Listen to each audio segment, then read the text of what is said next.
Jonelle lives in Fort Smith. She is a volunteer in this role. It's a 4-year term. They can be reelected one more time. And she has served, she's ratified in August of 2012. She has worked with Asa Hutchinson on his PAC and previous campaigns. She's been president of the Benton County Republican Women, secretary of the state party, and she's currently secretary of the county committee.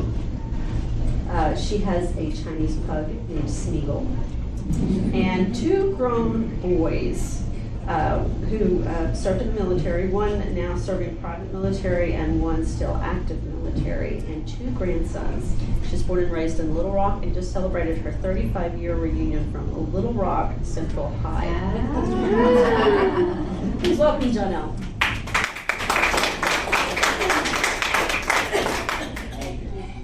I'm so honored that you all would have me here. I am not what you would call a great public speaker, but I'm always honored when I'm asked, and I appreciate so much all of you who are here on the ground working and in the trenches and doing what has to be done to get our candidates elected. I thank you so much. Thank you for being here today. I always like to repeat the quote, you can always pretend to care, but you can't pretend to show up. So y'all are showing up, you're out there working, I appreciate it, and I'm so grateful to you. I hope you'll excuse me today. I do have a little bit of a cold, so if I get doing this, please forgive me. Donna asked me to talk to you today about what is wrong with the Democrat agenda. It would be easier to tell you what's not wrong with the Democrat agenda. You only have 1 hour. I don't have, you're right, I don't have that much time. But it'll be more fun to talk about what is wrong with it. So I guess we can sum it up by Obama's own words when he said that their agenda is to fundamentally change America. And I reject the premise that America needs to be fundamentally changed. I think you all would agree with me that America was founded on principles that are sound, they're scriptural, they are principles that we need to be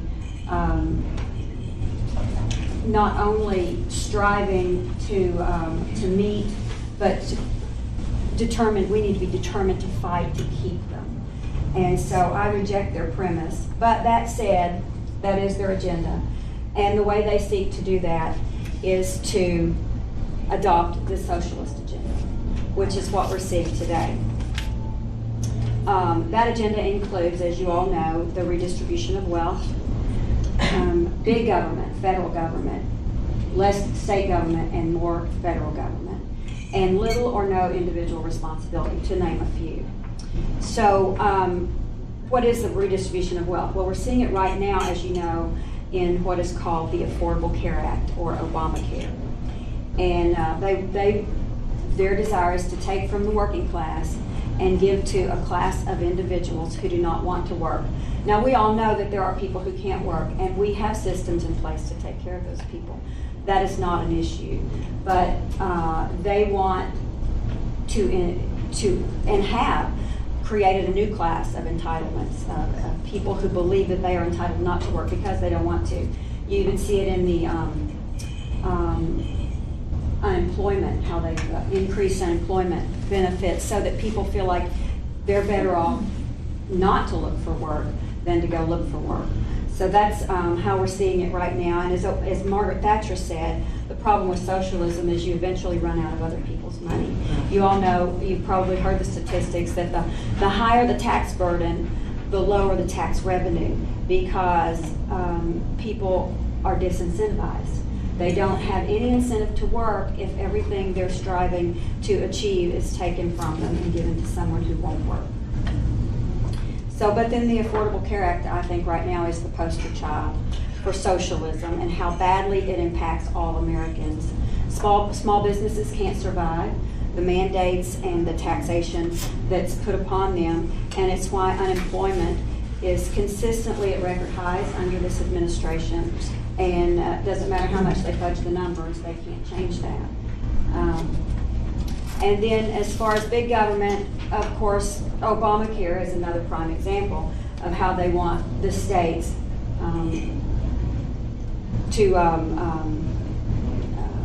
to bear this burden that they've mandated. The Constitution, as you know, provides that every power that is not specifically given to the federal government lies with the states.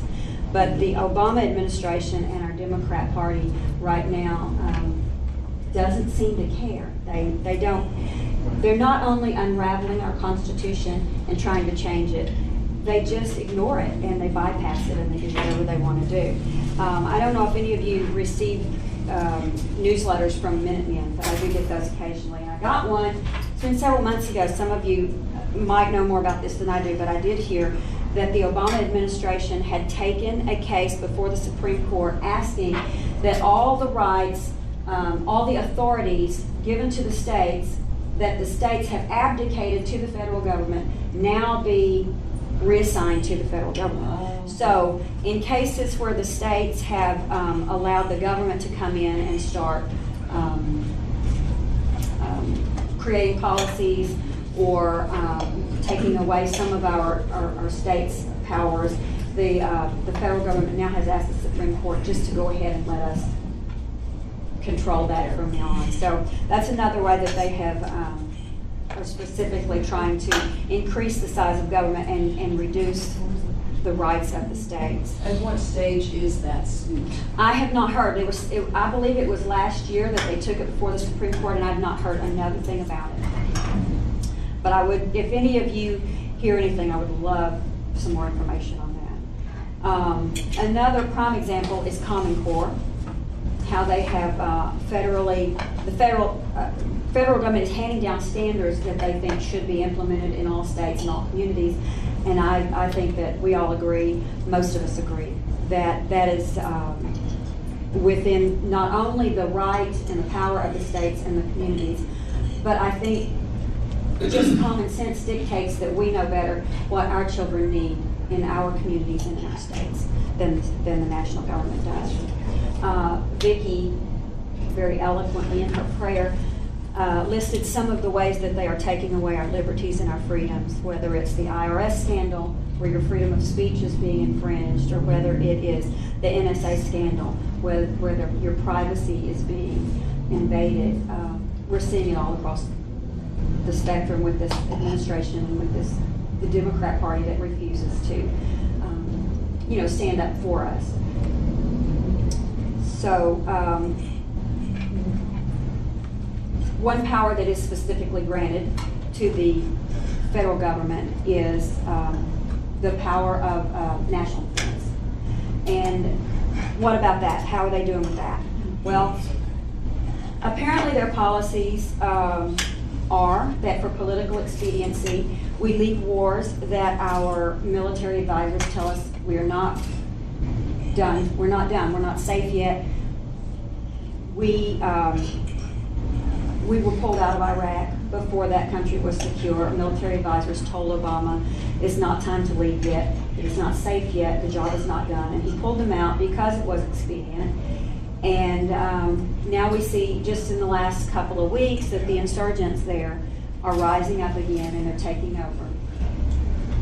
And they're asking for our help again. We now negotiate with terrorists. We release back into the Middle East terrorists who are the most dangerous so that they can plot against us once again.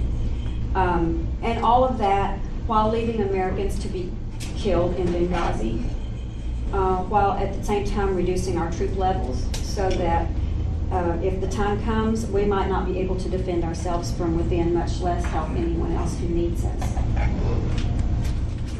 Our borders are porous, and our Border Patrol is given very little authority and little to no support from the government. Obama and the Democrats apologize for American exceptionalism and draw lines in the sand that others are allowed to cross without repercussion. America is weaker and more vulnerable than ever before. We're a laughingstock around the world. Our great nation is on the cusp of bankruptcy, and each day we lose more and more of our freedoms and liberties. The very fabric of our nation, our Constitution, is being picked at and raveled by the Democrat Party as they fundamentally change our nation from a constitution to a constitutional republic to a socialist nation. And to sum it up, I would like to just read this quote from Norman Mattoon Thomas, who was a leading American socialist, pacifist, and a 6-time presidential candidate for the Socialist Party of America. And he once said, "The American people will never knowingly adopt socialism, but under the name of liberalism, they will adopt every fragment of the socialist program until one day America will be a socialist nation without knowing how it happened."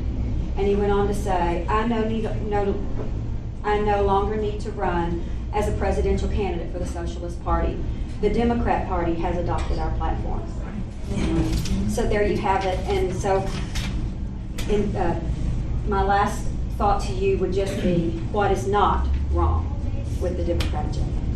And thank you so much. What's the Victory Campaign doing to streamline our messaging? I mean, the Democrats are masters. In fact, this morning on the Today Show, they were talking about Common Core and how great it was for America, and it was left in the hands of the local school districts, which is not true. So they make it sound like that this is something that the people want, it's close to the people, and they almost go on the edge of embracing conservative values without actually going there. And so they have a good way of selling these ideas. So what are we doing as a party to message the facts, to make sure that all of our local organizations are taking these same talking points and making sure people understand the truth about these issues? Well, I'm actually going to let Katie talk about what the Victory Committee is doing. That is her, that's what she's talking about today. The National Committee has taken a stand against Common Core, which has been a resolution was presented and adopted, and it has been sent to all of our federal representatives and senators, all of the Republicans, of course. So the party itself has taken that stand. As far as implementation in the states, I'm going to leave all of the victory work to Katie. But that is a really good question. It is, and as you know, some of the states have actually opted out of it. Oklahoma just did. I'm so proud of Mary Fallon because she had to backtrack. She had supported it originally, and she had to backtrack to sign that legislation.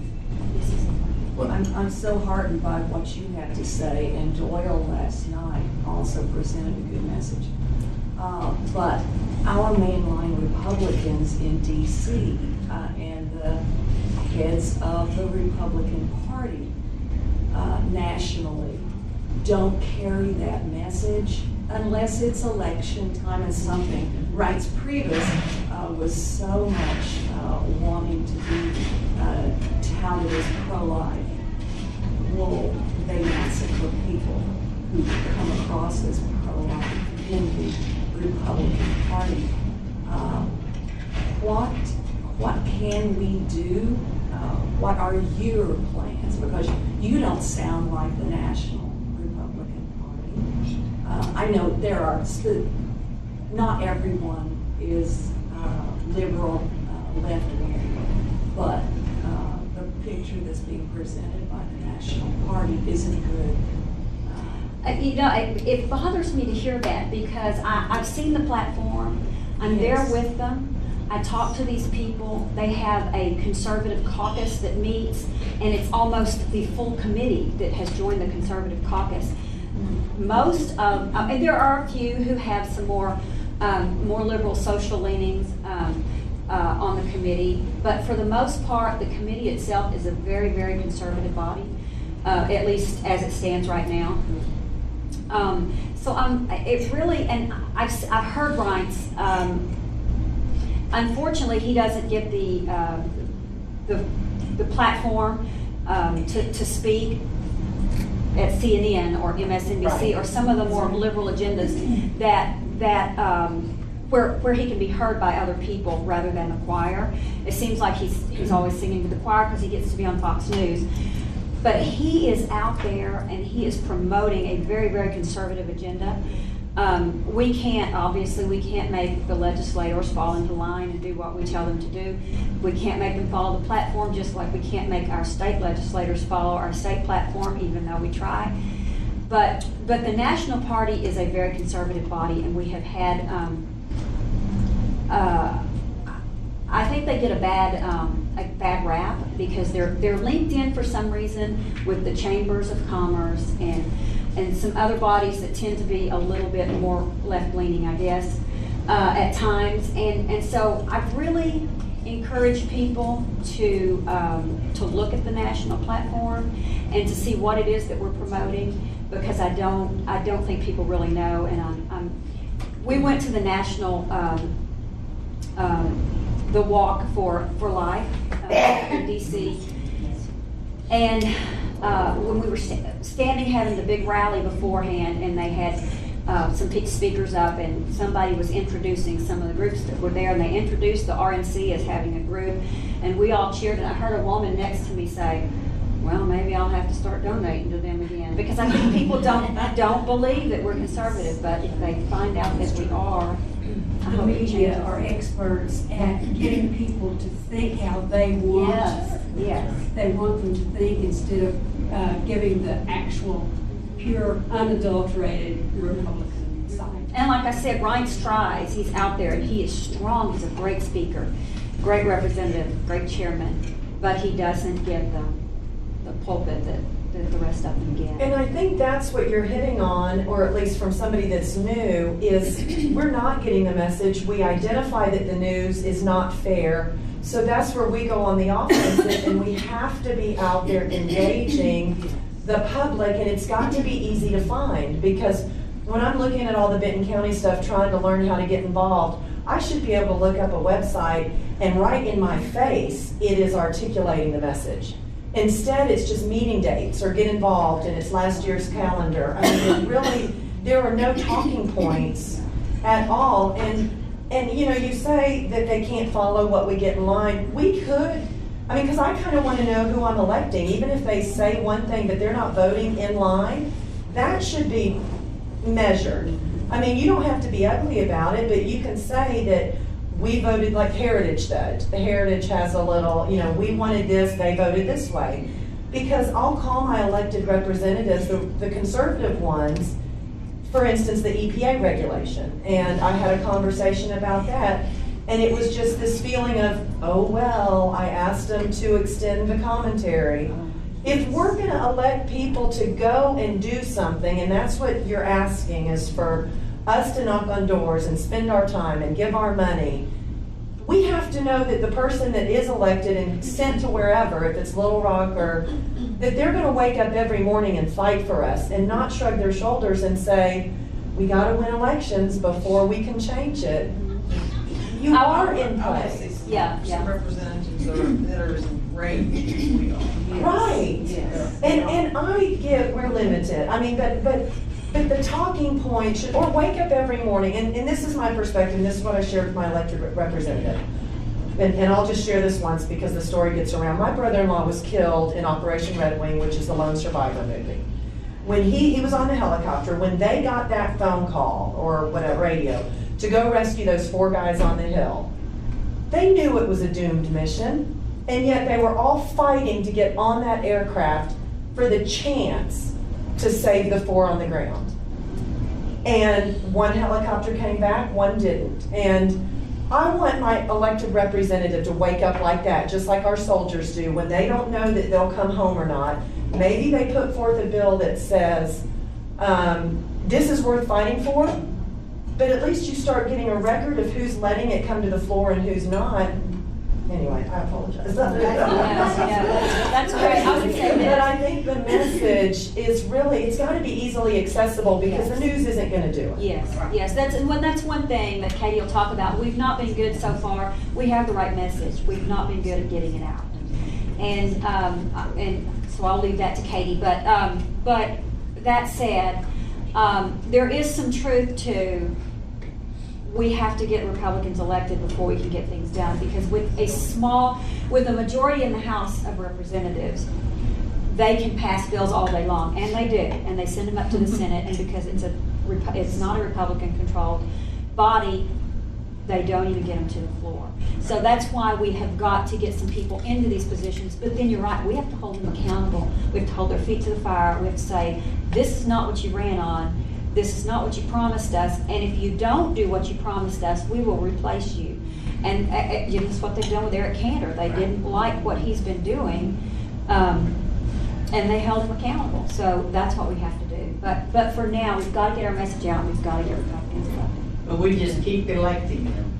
We don't do anything about it, even though we know And you they're have not to. voting You right. have to. You have to. They're here for us. They're here to serve us, and we have to hold them accountable. The message about getting the talking points out, so it sounds like you're sending that stuff to the elected officials, but you are not sending it to us, the worker bees. It's not talking The points. National Women's Convention, Republican Convention, and this exact conversation happened in one of those meetings. So I would tell you to go back and tell whoever's giving those talking points out to your elected, they need to be getting out to us. Well, we don't send talking points to them. We give them the platform, and we say, this is where we stand. We would like you to follow these principles. And then we send them our resolutions that we pass.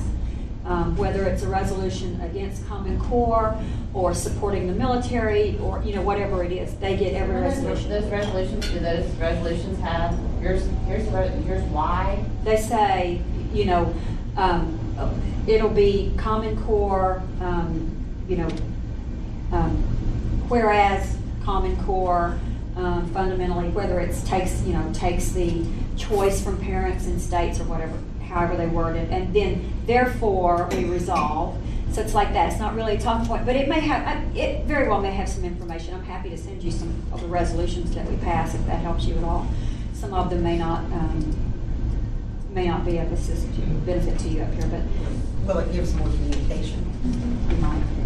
But I'm happy to do that. About what's going Absolutely. on. All righty.